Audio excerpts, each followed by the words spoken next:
इस थैले में आखिर ऐसा कौन-सा खजाना छुपा है जिसे प्रोटेक्ट करने के लिए मुझे आज जेड प्लस सिक्योरिटी की एजेंट मिस काली और शांकरी को हायर करना पड़ता है। और पतझड़ के इस मौसम में ये सफेद कलर के फूल आखिर किस चीज के हैं? तो चलिए जानते हैं ये सारी बातें इस व्लॉग में।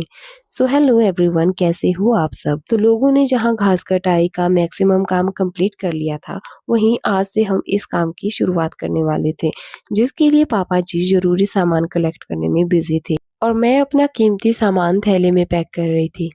तो सामान पैक करके मैं अपनी 2 लिटिल क्यूटीज के साथ निकल जाती हूँ उस जगह की तरफ जहाँ आज हम घास की कटाई करने वाले थे। तो मेरे घासनी में पहुंचने से पहले ही पापा जी यहाँ पर अपने काम पर लग गए थे और माताश्री के अब्सेंस में आज पापा, भाई और मुझे अपने इस मिशन को कंप्लीट करना था।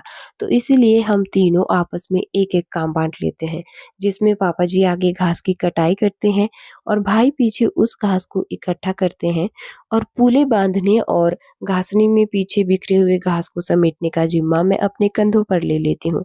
बट कुछ ही देर काम करने के बाद भाई और मैं अपने काम में अदला बदली कर लेते हैं।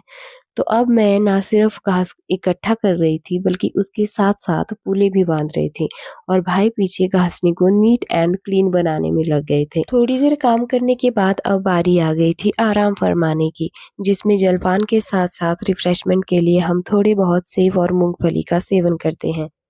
और शाम के टाइम तक यहाँ पर हमारे जी साहब हमारे वर्क का सर्वे करने घासनी में पहुँच गए थे, लेकिन लाख कोशिशों के बावजूद भी आज वो हमारे काम में कोई कमी नहीं निकाल पाते।